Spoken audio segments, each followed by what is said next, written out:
But that's not the conversation now. We're moving over from law to medicine, the health space. Health tech startup field intelligence has revealed the alarming rate and the alarming deficit in Nigeria's pharmaceutical personnel, which is crippling progress in the industry. Now, in an annual report conducted by health tech startup, it revealed that in 2021, only 1,708 pharmacists graduated to join the health force to cater to the nearly 210 million population of Nigeria, with a lower 348 graduates for Kenya's 55 million population.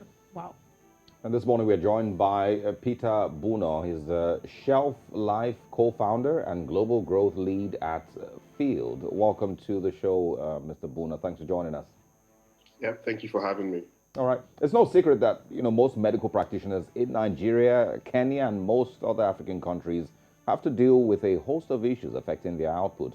What are some of the major challenges that they are faced with?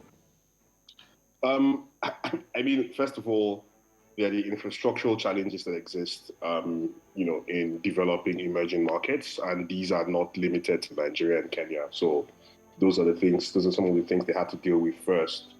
But again, I think one of the larger things to think about is just the, for lack of a better way to put it, overburdening, as it were. So if you look at the numbers that you read out, there's just way less practitioners as compared to the patients that they are meant to provide care to. And that in itself presents a problem.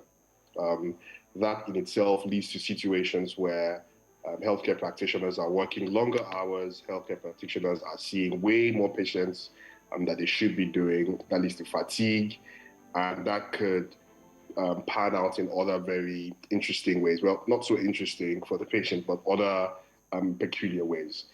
So there's a lot of ways to try to get at that, but it's a significant problem if you also factor in infrastructural challenges, because they still live in the same societies and they have to deal with the range of problems that exist in the same society where we all operating.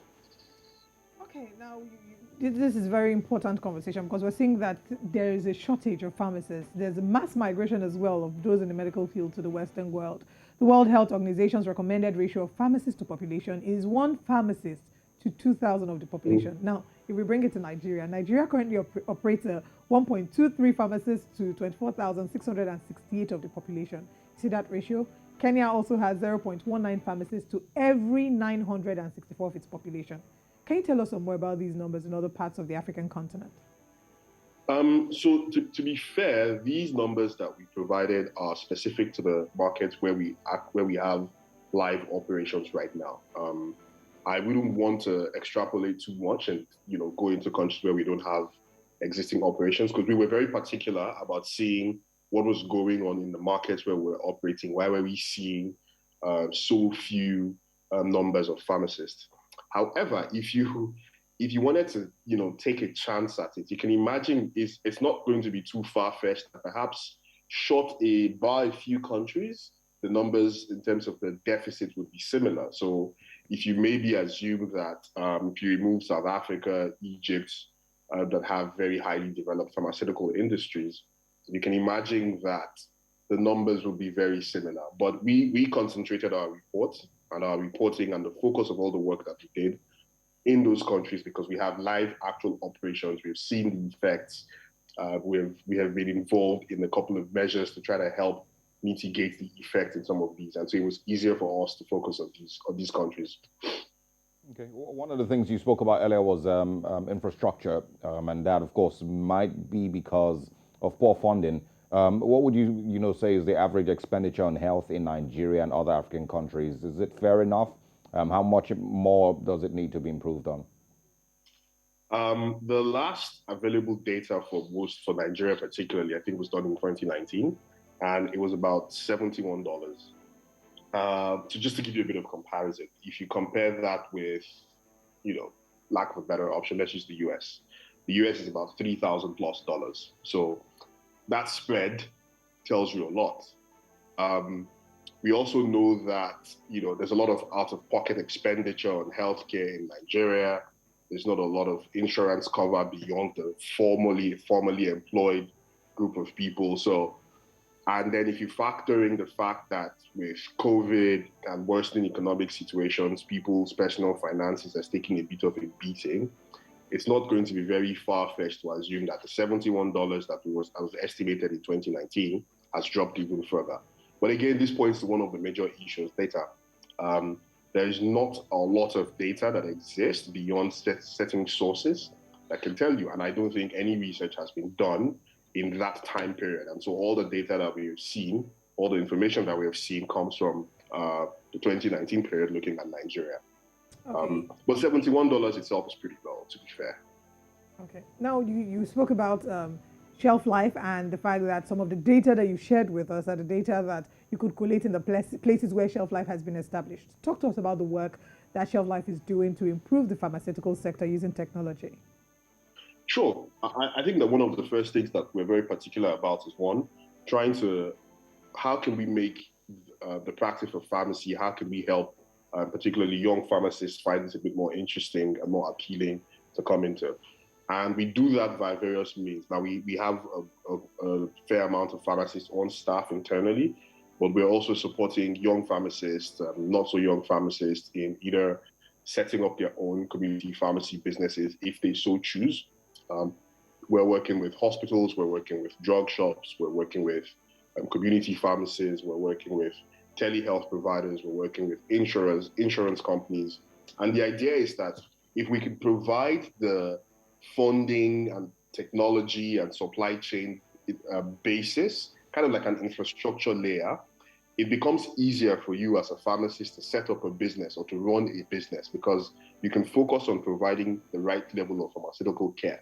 The problem right now is, well, before shelf life, you were trying to provide top-notch pharmaceutical care, but at the same time worrying about financing, worrying about sourcing, worrying about procurement, worrying about inventory management, worrying about expiries management. Now, what we've done with shelf life is to externalize all of those features, right? And in a way, you're simply outsourcing that whole back office supply chain function to shelf life. And your primary focus can then be, how can I find and provide the best care to my patients? And we think that that has a way, that has done some work in reducing the burden and making it easier for pharmacists and the pharmaceutical profession to thrive. But apart from that, what we're also doing is we're doing a lot of work because we're sitting on a large amount of data. We're sitting on a very sizable amount of data that tells us what medications are selling where, what is not available in what parts of the country, why is it not available, at what price points are things moving, and we're seeing the different changes. So there's been global supply chain shortages. One of the things, for example, that we're seeing with shelf life is we're seeing the rise of more locally, so some locally produced generic alternatives. But there's all sorts of ways you could interpret that. You could interpret that to say, is that as a result of the falling purchasing power of the population? Is that a direct result of supply chain bottlenecks, which means that importing the branded substitutes are a bit harder? We're taking all of these data and we're making it a product and wrapping it around so that we can provide market information both to the manufacturing companies, both to interested players to try to help guide and shape the way the industry is thinking about the markets and the way the industry is thinking about market access. A lot of these things will take a bit of time. A lot of these things cost a lot of money, take a lot of resources to do. And so, but we have taken it on ourselves, and we've been doing this since 2017, and we have built up that level of trust in the market. We've built up, trust with financing partners. We've built up trust with the suppliers, with manufacturers, groups like these. That puts us in an amazing position to be able to deliver on these things and be able to kind of help the market access these features without worrying about it. Oh, all right. That's absolutely brilliant. Now, from your experience doing the work that you do for Shelf Life, what would you say are some of the things that governments around the world, because I like to think that the government should be an interested player in the field of the pharmaceutical space. What are some of the things that you think they should do more of or do less of to help smoothing things out in the pharmaceutical space? I think for me to be fair, I think that in certain instances, the Nigerian government for starters, has done a decent amount of work in trying to help make certain things better. I think there could be some more changes to regulation. But even in those, you've seen that, for example, the Pharmacy Council of Nigeria has been very proactive, has been at the forefront of very forward thinking regulation, and so that has been good. What I think needs to happen is we need to look at the curriculum in pharmacy school. We need to think about. I think the bigger problem that I see is where are the models that exist for young pharmacists to look up to, right? So you're a young pharmacist in pharmacy school, and you're thinking about going into research, for example, for independent drug production. You look at the Nigerian Institute of Pharmaceutical Research and Development. You haven't seen a lot of commercialization of the work that has happened in that institution. And so I think that government needs to look more at it and think about how this can be a revenue driver.